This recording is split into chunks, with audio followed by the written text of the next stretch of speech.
In fact ಮಧ್ಯಪ್ರದೇಶದಲ್ಲಿ ಅನೇಕರನ್ನ ತಡೆ ಒಡ್ಡಲಾಗಿತ್ತು. ಈ ಸಂದರ್ಭದಲ್ಲಿ ಅವರನ್ನು ಸ್ಥಳಾಂತರ ಮಾಡುವಂಥ ಸಂದರ್ಭದಲ್ಲಿ ಘಟನೆ ನಡೆದಿದೆ. ಇನ್ನು ಕರ್ನಾಟಕದಿಂದ ತಿಳಿದಂಥ ರೈತರನ್ನು ಪೊಲೀಸರು ವಶಕ್ಕೆ ಪಡೆದಿದ್ದಾರೆ. ಭೋಪಾಲ್ನಿಂದ ಉಜ್ಜಯಿನಿಗೆ ಪೊಲೀಸರು ಕರೆದೊಯ್ದಿದ್ದಾರೆ ಅನ್ನುವಂಥ ಮಾಹಿತಿ ಕೂಡ ಲಭ್ಯವಾಗ್ತಾ ಇದೆ. ರೈಲಿನಲ್ಲಿ ರೈತರು ಕರೆದೊಯ್ದಂಥ ಭೋಪಾಲ್ ಪೊಲೀಸರು ಈಗಾಗಲೇ ಯಾರ್ಯಾರು ಎಲ್ಲಿಂದ ಬರ್ತಾರೋ ಅವರನ್ನು ಅಲ್ಲಲ್ಲೇ ತಡೆ ಹಾಕುವಂಥ ಕೆಲಸವನ್ನು ಪೊಲೀಸರು ಮಾಡ್ತಾ ಇದ್ದಾರೆ. ಇಂದು ಮುಂಜಾನೆ ಉಜ್ಜಯಿನಿಗೆ ಕರೆದೊಯ್ದಂಥ ಪೊಲೀಸರು ಹುಬ್ಬಳ್ಳಿಯ 16 ರೈತರು ಸೇರಿ 70 ರೈತರೀಗ ಶಿಫ್ಟ್ ಮಾಡಲಾಗಿದೆ.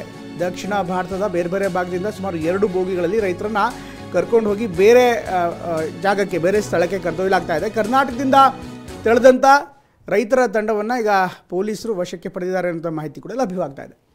ಇದು ದೆಹಲಿಯಲ್ಲಿ ನಡೀತಿರುವಂಥ ಮತ್ತೊಂದು ಸುತ್ತಿನ ಸಮರ 2021-22ರಲ್ಲಿ ಕೂಡ ನೋಡಿದ್ವಿ. ದೊಡ್ಡ ಮಟ್ಟದಲ್ಲಿ ಹೋರಾಟಗಳಾಗಿದ್ವು.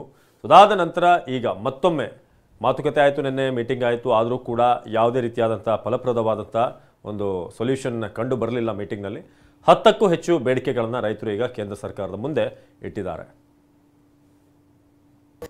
ಇಂದು ನಡೆಯುವಂತ ದಿಲ್ಲಿಯಲ್ಲಿ ನಡೆದಂತ ರೈತರ ಹೋರಾಟಕ್ಕೆ ನಿಮ್ಮ ಉಬ್ಬಿದ ರಕ್ತನಾಳಗಳ ಸಮಸ್ಯೆಗೆ ಎವಿಸ್ ಆಸ್ಪತ್ರೆಯಲ್ಲಿ ಕೇವಲ 30 ನಿಮಿಷದ ಲೇಸರ್ ಚಿಕಿತ್ಸೆಯೊಂದಿಗೆ ಮುಕ್ತಿ ಹೊಂದಬಹುದು. ಹೆಚ್ಚಿನ ವಿವರಗಳಿಗಾಗಿ ಸಂಪರ್ಕಿಸಿ 8088837300. ಕಲಘಟಗಿ ತಾಲೂಕು ಮತ್ತು ಮೈಸೂರು ಜಿಲ್ಲೆಯಿಂದ ಸುಮಾರು ನೂರಾರು ರೈತರು ನಾವು ಅದರಲ್ಲಿ ಹೋರಾಟಕ್ಕೆ ಪಾಲ್ಗೊಳ್ಳಲು ಹೋಗುತ್ತಿದ್ವಿ. ಆದರೆ ನಮಗೆ ಮಾರ್ಗ ಮಧ್ಯದಲ್ಲಿ ಮಧ್ಯಪ್ರದೇಶದ ಭೋಪಾಲದಲ್ಲಿ ಅಲ್ಲಿಯ ಪೊಲೀಸರು ಜಬರ್ದಸ್ತವಾಗಿ ನಮ್ಮನ್ನು ಇಳಿಸಿಕೊಂಡು ಅವರ ಒಂದು ವಶದಲ್ಲಿ ನಾವು ಈವರೆಗೂ ನಾವು ಅವರ ವಶದಲ್ಲೇ ಇದ್ದೇವೆ. ನಿನ್ನೆ ನಮಗೆ ಅಲ್ಲಿ ಭೋಪಾಲದಲ್ಲಿ ಒಂದು ಛತ್ರದಲ್ಲಿ ಕೂಡಿ ಹಾಕಿ ಅಲ್ಲೇ ತಮ್ಮ ವಶದಲ್ಲಿ ಇಟ್ಟುಕೊಂಡಿದ್ರು. ಅದು ನಮಗೆ ನಾವು ಒತ್ತಾಯಪೂರ್ವಕವಾಗಿ ಅವರು ಕರ್ನಾಟಕಕ್ಕೆ ವಾಪಸ್ ಕಳಿಸಲು ನಮಗೆ ಟ್ರೈನ್ ಹಚ್ಚಲು ಬಂದಿದ್ದರು. ಆದ್ರೆ ನಾವು ಪ್ರತಿಭಟನೆ ಮಾಡಿ ನಾವು ದಿಲ್ಲಿಗೆ ಹೋಗಬೇಕು, ಇವತ್ತಿನ ಒಂದು ಚಳವಳಿಗೆ ಹೋಗಬೇಕನ್ನೋ ಹಠ ಹಿಡಿದಾಗ ನಮಗೆ ಈಗ ಅವರು ಮಧ್ಯಪ್ರದೇಶದಿಂದ ಭೋಪಾಲದಿಂದ ಉಜ್ಜಯಿನಿಗೆ ಟ್ರೈನ್ನಲ್ಲಿ ಹತ್ತಿಸ್ಕೊಂಡು ಅವರ ಒಂದು ಪೊಲೀಸರ ವಶದಲ್ಲಿ ನಮಗೆ ಕರೆದುಕೊಂಡು ಹೊಂಟಿದ್ದಾರೆ. ಆದರೂ ನಾವು ಉಜ್ಜಯಿನಿಗೆ ಹೋಗಿ ಅಲ್ಲಿ ಯಾವುದೋ ಪ್ರತಿಗೂ ನಾವು ದೆಹಲಿಯಲ್ಲಿ ಪಾಲ್ಗೊಳ್ಳಬೇಕು ಅಂತೇಳಿ ಒಂದು ಹಠ ಹಿಡಿದಿದ್ದೇವೆ.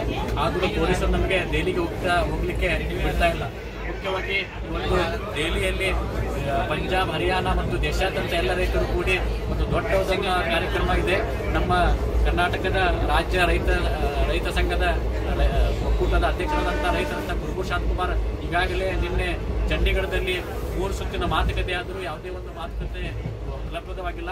ಅವರು ಅಲ್ಲಿ ಶಿವಕುಮಾರ್ ಪತ್ತಾರ್ ನಮ್ಮ ಪ್ರತಿನಿಧಿ ಈ ಬಗ್ಗೆ ಹೆಚ್ಚಿನ ಮಾಹಿತಿಯನ್ನು ನೀಡ್ತಾರೆ. ಶಿವಕುಮಾರ್, ಈಗ ಕರ್ನಾಟಕದ ರೈತರನ್ನ ವಶಕ್ಕೆ ಪಡೆಯುವಂತದ್ದಾಗ್ತಾ ಇದೆ. ಸದ್ಯಕ್ಕೆ ಈ ಕ್ಷಣಕ್ಕೆ ಏನ್ ಮಾಹಿತಿ ಇದೆ ಅಂತ ವಿಚಾರಕ್ಕೆ ಸಂಬಂಧಪಟ್ಟ ಹಾಗೆ? ಅವಿನಾಶ್, ಪ್ರಮುಖವಾಗಿ ಈ ಒಂದು ದೆಹಲಿಯಲ್ಲಿ ಇವತ್ತು ಜಂತರ್ ಮಂತರ್ನಲ್ಲಿ ಈ ರೈತರು ವಿವಿಧ ಬೇಡಿಕೆಗಳನ್ನ ಆಗ್ರಹಿಸಿ ಪ್ರತಿಭಟನೆಯನ್ನು ಹಮ್ಮಿಕೊಂಡಿದ್ರು. ಅದರಲ್ಲಿ ಪ್ರಮುಖವಾಗಿ ಧಾರವಾಡ ಜಿಲ್ಲೆಯ 16 ರೈತರು ಸೇರಿ ಕರ್ನಾಟಕದ ಮೈಸೂರು ಮತ್ತು ಮಂಡ್ಯ ಭಾಗದ ಒಟ್ಟು 70 ರೈತರನ್ನ ನಿನ್ನೆ ಭೋಪಾಲ್ನಲ್ಲಿ ವಶಕ್ಕೆ ಪಡೆಯಲಾಗಿತ್ತು. ಅಂದ್ರೆ ಮಾರ್ಗ ಮಧ್ಯೆ ಅವರನ್ನ ಟ್ರೈನ್ ನಲ್ಲಿ ವಶಕ್ಕೆ ಪಡೆಯಲಾಗಿತ್ತು. ವಶಕ್ಕೆ ಪಡೆದ ನಂತರ ಅವ್ರನ್ನ ಒಂದು ಕಲ್ಯಾಣ ಮಂಟಪದಲ್ಲಿ ಕೂಡಿ ಹಾಕಿರ್ತಾರೆ. ಆ ಸಂದರ್ಭದಲ್ಲಿ ಇವರು ಯಾವುದೇ ಕಾರಣಕ್ಕೂ ದೆಹಲಿಗೆ ಹೋಗ್ಬಾರ್ದು ಅಂತ ಹೇಳಿ ಪೊಲೀಸರು ಅವ್ರನ್ನ ತಡೆ ಹಿಡಿದಿರ್ತಾರೆ. ಇವತ್ತು ಬೆಳಿಗ್ಗೆ ಮತ್ತೆ ಈ ರೈತರನ್ನ ಅಲ್ಲಿಂದ ಶಿಫ್ಟ್ ಮಾಡಲಾಗಿದೆ. ಅಂದ್ರೆ ಮತ್ತೊಂದು ಟ್ರೈನ್ ನಲ್ಲಿ ಇವ್ರನ್ನ ಉಜ್ಜಯಿನಿಗೆ ಕರೆದುಕೊಂಡು ಹೋಗ್ತಾರೆ. ಯಾವುದೇ ಕಾರಣಕ್ಕೂ ರೈತರು ಅಲ್ಲಿಂದ ಪ್ರತಿಭಟನೆಯಲ್ಲಿ ಭಾಗಿಯಾಗಬಾರ್ದು ಅನ್ನೋ ಉದ್ದೇಶಕ್ಕೆ ಈ ರೈತರನ್ನ ಈ ಭೋಪಾಲ್ನಿಂದ ಇವತ್ತು ಉಜ್ಜಯಿನಿ ಕಡೆ ಶಿಫ್ಟ್ ಮಾಡಲಾಗುತ್ತೆ. ಅದಕ್ಕೂ ಕೂಡ ಪೊಲೀಸರು ಸೆಕ್ಯೂರಿಟಿಯನ್ನ ಕೊಟ್ಟಿದ್ದಾರೆ. 2 ರೈಲ್ವೆ ಬೋಗಿಗಳನ್ನ ರೈತರಿಗಾಗಿ ರಿಸರ್ವೇಶನ್ ಮಾಡಿಸಿ ಅವ್ರನ್ನ ಈಗ ಉಜ್ಜಯಿನಿಗೆ ಕರೆದುಕೊಂಡು ಹೋಗುವಂತ ಕೆಲಸ ಆಗ್ತಿದೆ. ಧಾರವಾಡ ಜಿಲ್ಲೆಯ ಕಲಘಟಗಿ 16 ರೈತರಿದ್ದಾರೆ. ಜೊತೆಗೆ ಕರ್ನಾಟಕದ ವಿವಿಧ ಭಾಗಗಳಿಂದ ಒಟ್ಟು 70 ರೈತರಿದ್ದಾರೆ. ಈ ರೈತರು ಎಲ್ಲರೂ ಕೂಡ ದೆಹಲಿಯಲ್ಲಿ ಪ್ರತಿಭಟನೆಯಲ್ಲಿ ಭಾಗಿಯಾಗಲು ತೆರಳುತ್ತಿದ್ರು. ಇದೇ ಸಂದರ್ಭದಲ್ಲಿ ಇವ್ರನ್ನ ಈಗ ಮಧ್ಯಪ್ರದೇಶದಲ್ಲಿ ಪೊಲೀಸರು ವಶಕ್ಕೆ ಪಡೆದಿದ್ರು. ರೈತರು ಕೂಡ ಸಾಕಷ್ಟು ಪೊಲೀಸರ ವಿರುದ್ಧ ಆಕ್ರೋಶವನ್ನ ಹೊರಹಾಕಿದ್ರು ಮತ್ತು ಕೇಂದ್ರ ಸರ್ಕಾರದ ವಿರುದ್ಧನೂ ಕೂಡ ರೈತರು ಆಕ್ರೋಶವನ್ನ ಹೊರಹಾಕ್ತಿದ್ದಾರೆ. ಅವಿನಾಶ್, ಧನ್ಯವಾದ ಶಿವಕುಮಾರ್. ಇದ್ರ ಜೊತೆಗೆ ಈಗ